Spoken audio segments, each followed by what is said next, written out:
Does this stadium look familiar? It's Bryant-Denny in Tuscaloosa. Last year, 6.6 million people tuned in to watch the Auburn versus Bama football game, which is 4 times more than the number of people that have been fully vaccinated in Alabama. And if we don't get our COVID numbers under control, we could be watching this game on TV again this year. So we want people to have fun and go out to ball games, do all those things.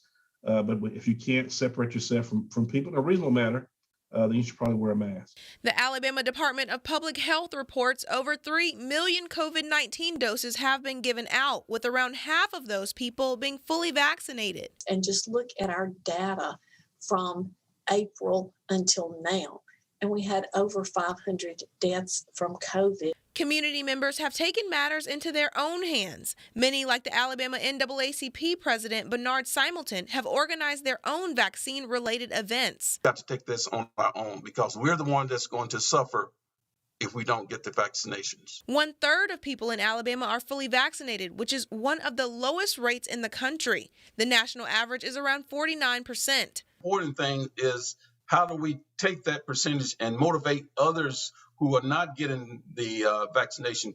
Doctors keep repeating themselves about the dangers of COVID-19 and the Delta variant. Community leaders say this should motivate people to get vaccinated. This virus is still serious, and we still need to take all the precautions. We at WZDX Fox 54 want to encourage you to keep a close eye on numbers and data from the Alabama Department of Public Health. Putting the Valley first, Ayanna Willoughby, WZDX News.